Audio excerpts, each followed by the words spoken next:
Power tends to corrupt, and absolute power corrupts absolutely. Despotic power is always accompanied by corruption of morality. The concept of absolute power is one that in traditional society is regarded as the basis for overwhelming corruption and evil. Those who possess unchecked power greater than any other man very rarely use it for the good of humanity. However, while this may be the basis for our reality, looking at absolute power through a fictional lens tends to highlight very different ideas. In anime and manga specifically, this concept of absolute power tends to be transformed into a status of reverence. The individuals in positions of power are often looked to as guiding figures, ones that stand against the moral and physical corruption of their world. These figures often take up the mantle of the strongest. This mantle is amongst one of the most common but compelling tropes in battle shonen anime. These are characters that sit atop the power hierarchies of their world, often for most of the series. So why is it that almost every representation of the strongest is met with some kind of grand tragedy? It is very rare to see the strongest receive a heartwarming end to their story. But why is this the case? If power is regarded as evil in the eyes of most individuals, why is it that those who don't succumb to its corruption suffer more than those who actually do? I find these individuals to be the most compelling characters featured in their stories. However, today I want to distinguish between three specific iterations of this trope. Each one of these three characters are visions of what the strongest stands for, but none of them represent the same story. Through all bearing the same mantle, the strongest hold the same level of responsibility, but how that responsibility affects them is what truly defines their character. Satoru is a representation of strength's curse. Yurichi represents strength's unwanted but objective burden, and All Might represents how strength can serve as a tool for self-liberation. All of these men are given the mantle of being the strongest, but none suffer the same tragedy. Possibly the most popular representation of the strongest, Satoru Gojo presents the worst of what being the strongest can mean. Unlike our other two examples, Satoru was born into this mantle. Being born with both the limitless curse technique and the very rare Six Eyes meant his birth was one that transcended centuries prior. Satoru is the first in approximately 400 years to be in possession of both the Six Eyes and the Limitless. The magnitude of this rare occurrence was so large that the entire balance of the Jujutsu world had shifted. The average strength of cursed spirits rose to try and restore the equilibrium that had been broken through Satoru's birth. To be born as something more than everyone else, especially within the context of Satoru's birth, would most likely be viewed as a blessing in the majority of people's eyes. However, while it may seem awesome to be born into a position of immense power, with such a mantle comes extreme responsibility and ultimately isolation. This term, isolation, is naturally synonymous with the concept of unrivaled strength. To be unrivaled means to have no equal, and if there is no one to match your strength, then you are effectively alone in your position. For pretty much the entirety of his life as a sorcerer, Satoru Gojo is treated as a weapon and not for what he truly is, a man. His overwhelming strength is seen as simply a means to an end, and being born to one of the three major clans meant his life wasn't his own from the moment he took his first breath. But on top of this, to be born the pinnacle of strength meant that his fate to be Jujutsu Society's ultimate weapon was immediately sealed. Gojo, upon his upbringing, was isolated from his parents and not treated like a standard child, solely because of this immense power. This would naturally create a yearning for human connection, and being separated from the most important people in your life so early on is arguably one of the most damaging things you can do to a young child. Yearning for what he considered a real life, Satoru escapes his pseudo-encampment to go learn at Jujutsu High. Here, he would meet his foil, Suguru Geto. Geto's position as a sorcerer and as Gojo's friend is how Gege gets us to truly understand the gap between Satoru and the rest of Jujutsu Society. The largest mark we see Geto leave on Gojo is something I'm sure you all know. Do you think you're the strongest because you're Satoru Gojo? Or are you Satoru Gojo because you're the strongest? Consider this quote for a moment, and then we'll return to it. Geto's strength is portrayed as somewhat equal to Gojo's when we are first introduced to him. Not only is this how Gege portrays him, but it's also how Satoru views him. However, after the events of the arc, Geto becomes truly dissociated with reality, and as such illustrates Satoru's evolution as a sorcerer from his point of view. Previously, both were sent out on missions together as they were both always needed to achieve the task at hand. But once Satoru achieves his awakening, he is recognized as above all and is used by the higher-ups of Jujutsu Society to achieve their goals and wants. Suguru was Satoru's closest friend, and the closest thing he ever had to a true equal. But once that was ripped away from him, Gojo's curse as the strongest is fully realized, and he is once again isolated. He is only used for his power, and has no one to ever relate with. His ascension is so large that the gap he creates between himself and others simply does not allow for normal human interactions. The disdain for the position he is in and what it has done to him mentally can be seen through his methods of teaching his students. Satoru's deprived youth is seen through his deep desire for other individuals. His want to foster and uplift the sorcerers of the future generation is amongst one of his most prominent desires in the series. He wishes for nothing but fair and normal lives for those he teaches, because that is what being the strongest ripped away from him. This is in part why he objects to Yuji's execution. He sees a young boy who has an ability unique to him and doesn't feel it right to steal his chance at life solely because he was born differently. He sees himself in Yuji and does his absolute best to not allow the Jujutsu higher-ups to take advantage of another young child. The higher-ups see Yuji only as a tool to get rid of Sukuna, but Satoru sees Yuji as someone with potential and a rightful chance to live a meaningful life. However, Gojo's true tragedy and the ultimate consequence he faces because of his curse is the conclusion of his story at the tail end of the Jujutsu Kaisen manga. A large part of Gojo's characterization is the idea that with all of his strength, he is never able to save the people closest to him. He fails to protect Geto from falling into his mental breakdown. He fails to stop Kenjaku at Shibuya, and he isn't around to help prevent Megami from becoming Sukuna's vessel. If we think about most of Gojo's shortcomings, there is one giant correlation: hesitation. Satoru was crafted to be an emotionless weapon. He has the strength to beat any man or curse, without a question. But when put in front of situations such as his final interaction with Geto and his interaction with Kenjaku, he freezes. He freezes because he is more than just an emotionless weapon. Satoru, just like everyone else, is an emotional and flawed human. Gojo could have very easily killed Geto here. In fact, that would have led to thousands of innocents being saved later down the line. But he didn't. He couldn't bring himself to destroy the one person he regarded as an equal, and he couldn't bring himself to destroy the one person he most importantly regarded as a friend. In Shibuya, Kenjaku would have been utterly helpless in a true 1 versus 1 fight had Gojo been nothing but an emotionless weapon. But he knew that this wasn't the case. Kenjaku knew that even with all of his strength, Gojo was more human than anyone else. This allowed for Gojo to be captured and sealed, effectively resulting in the rest of the events in Shibuya taking place. Fast forward to the finale of the series, where we finally see Gojo unsealed after years of being stored away. Through his unsealing, Satoru uses the opportunity to eliminate the higher-ups which dictated his entire life, so future generations wouldn't have to experience the same fate. Soon after this, he had his final battle with Sukuna, his final test as the strongest. Spend your entire life unrivaled, without an equal, and then imagine what the feeling must be when you finally are tested. Gojo vs Sukuna is not only one of the most exciting fights in manga history, but it is the first time we see Gojo at his full strength tested.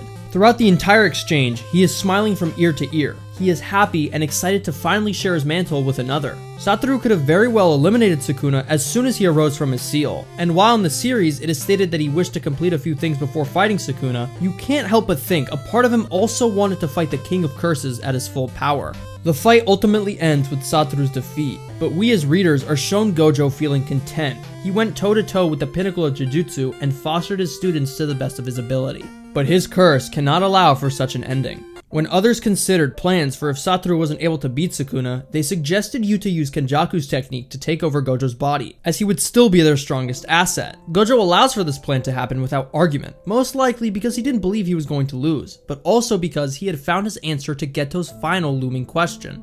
Do you guys remember Suguru's quote from earlier? I do as well, and it is here where we as readers are finally met with Gojo's answer. He accepts himself as being Satoru Gojo simply because he was the strongest. He accepted his ultimate role as nothing more than a weapon, and that even in death, he had not been viewed as Satoru Gojo the man and teacher, but Satoru Gojo, society's strongest weapon. Ultimately, with all of his strength, Gojo wasn't able to save the ones he truly cared for. He represents the tragic curse that the mantle of the strongest can bestow upon someone. Satoru was born into a position he didn't ask for, and spent his entire life isolated and alone, being viewed as a weapon to simply achieve a goal. His story is ultimately one of tragedy, and is one of the most unique representations of absolute strength in any manga. Yoriichi, while most definitely not as popular as Gojo, too bears the mantle of the strongest. While both All Might and Gojo were seen to be contested at points in their respective series, Yoriichi did truly stand as unrivaled. There was not one single demon or demon slayer to ever reach his level of raw strength and potential. Yoriichi was the younger brother to who fans may know as the first Upper Moon, Kokoshibo. He had been believed to be deaf for a majority of his young life due to his lack of speech, and because of this mild and timid demeanor, he had also believed to be not much of a warrior. This is a very large part of Yoriichi's character. His timid appearance leads to his outlook on what being in possession of strong abilities really meant. He had wished to have a family and live a quiet life, a match to his quiet and reserved manner. Yoriichi believed the world to be a beautiful place, and to be born within it a blessing. However, to be the strongest, there must always come tragedy. Yorichi's mild-mannered dream to be a quiet family man had been ripped away by a demon. With both his wife and daughter being slaughtered, he battled to accept the fact that within such a beautiful existence, there must also be darkness. This tragic event birthed an understanding within Yorichi. The understanding that his strength had been placed upon him for only one purpose: to slay the Demon King, Kibutsuji Muzan. I find this to not only be immensely interesting, but also beautifully tragic. Yorichi as a man is reserved. He is not portrayed as, say, a Gojo who gives off the impression that he's of major importance. The outlook he takes to his strength is, in my opinion, one of burden.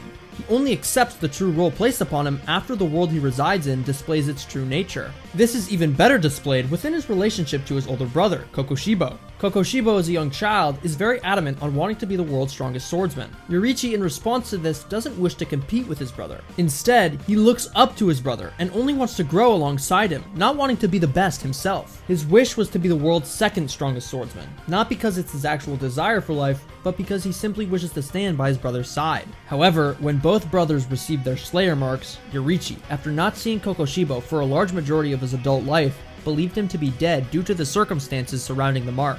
But after decades of life as the strongest, being willed forward by a belief in his burden to slay the Demon King and oppose the forces that destroyed his family, Yorichi is met with his brother, only to realize he had become the very evil that took his wife and daughter away from him. Yorichi for his entire life had believed that he was burdened to carry out his duties at the strongest, and thought his brother's death to be an example of how only he could uphold this fate. But to then see him represent the evil that ripped away his true desire for life, Yorichi had felt nothing but utter sadness. He never wished to be the strongest, his brother did. But against his own desires, the mantle of such strength had been pushed upon him through fate. And even though he never wished to surpass his brother, this was Yorichi's burden. And this understanding of a burden as large as his led him to abandon all emotions for his older brother. He resigned himself to the role he was fated to uphold, and finally tried to behead the man he once looked up to. While Yorichi may have died in his terms, standing as a true unrivaled warrior, he died only knowing sadness. His life was entirely dictated by the strength that he had possessed. Yorichi was to reign as the sole individual with strength rivaling the Demon King, because fate had deemed it so. Most often than not, true unrivaled strength is bestowed upon those who have never wished for it. However, for some, unparalleled strength wasn't just that, a wrong twist of fate, and for one, it meant liberation. All Might is our last representation of the strongest because his story is one of the pursuit of strength, and not the hatred of it. Just like My Hero Academia's protagonist, Izuku Midoriya, Toshinori was born without a quirk. This meant that in a world full of wonderful and unique abilities, he was an outlier. Imagine today, some random person appeared with a supernatural ability. This would make them special, one of a kind. But slowly, as time progresses, more and more people begin appearing with special abilities. That first person isn't so special anymore. Soon, they outnumber the people without powers, and now, to be without a power makes you different from the majority. In My Hero Academia, it is the norm to not have a quirk, and that's why when All Might comes across Izuku, a quirkless child willing to risk his life for a greater cause, he sees himself in him. All Might's status as the strongest is one we get to see very little of physically, just like Yorichi, but his level of influence on the world is quite the opposite. Toshinori as a young man had a very stark vision for himself. He wished to help people, but more importantly, he wanted to change a world which he believed was in need of difference. But without a quirk, how could he achieve such a lofty goal? While having no quirk meant he was special, it also meant he was objectively at a disadvantage, especially considering the weight of his goal. However, Toshinori as an individual was special beyond his lack of abilities. His stubborn outlook on the society around him and his wishes for it to be a better place were so raw and unique to his personality. His wish for strength was not to better himself in his personal situation, but to better everyone else around him. Unlike Satoru and Yorichi, Toshinori was not gifted raw talent or magical eyes. All he had was his dream of a better world. Through this sentiment, I'm not saying Gojo and Yorichi didn't wish for the world to be a better place, but their strength is so core to their characters in the way it weighs on their position in the world. Gojo is cursed with strength, and until the end of Jujutsu Kaisen could never truly use it for what he might have wished to use it for. Yorichi believes that his strength is a burden, and even though he wants to live a simple life away from the horrors of his world, he can't. All Might contains this goal for a better world within himself, but simply doesn't have the means to put it into action. This is until he is made the 8th successor of One For All. While Toshinori is technically handed his strength, he earned it through the only way that he could, expressing his wants and desires to see the prosperity of the world around him. Sure, a man with power can want the world to become a better place, but if they have such power, why don't they use it for what they preach? A man with no possible way of achieving such a goal is a man who wants it more than anything, because even if he can't do anything to progress, he still believes in what he sets out to do. All Might wishes to become a symbol, and is granted this desire through One for All. Before, he was a quirkless boy with a dream too big for himself, but now he is a hero who uses his strength to achieve what he wanted for others. His absolute strength is shown to the audience in his effect on the world our other main protagonists inhabit. Because of what Toshinori has used his great strength for, the world doesn't see itself in a position of chaos and unrest. It views itself as one under protection. Protection under the world's strongest hero, the world's strongest symbol. All Might's famous phrase, "I am here," is a declaration of his strength, the strength that inspires hope within humanity and drives fear into the hearts of its enemies. Becoming the strongest liberated Toshinori, and it enabled him to chase his dream to help others. While he wasn't born into strength, the mindset and spirit to handle unrivaled strength burned in him since he was a child. While All Might stands as a very rare example of heroism, he also represents what true strength must be used for. Being strong does not mean you get to use it against others. It means you have a very sacred responsibility to help those who cannot help themselves. To be strong is to mean many things. It is to experience tragedy, hardship, loss, but it is also to bear a mantle, one that places an individual above the rest. While not every person bearing this mantle walks the same path, they all understand what it is like to carry responsibility. That'll be all for me. If you have any other representations of the strongest that you believe are worth talking about, please let me know down in the comments. And of course, they don't have to be restricted to anime characters only. I know in my previous video, I promised my next MMA breakdown video was next, but I ran into a small complication and had to push it back a little, so I hope you'll forgive me for that. But just know that that video is 100% coming next, so look out for it. Without further ado, if you enjoyed the video and want to see more just like these, like and subscribe because it would really mean a lot. But just know your viewership is enough for me. One final time, thank you to everyone who's watching this video, and I'll see you in the next one.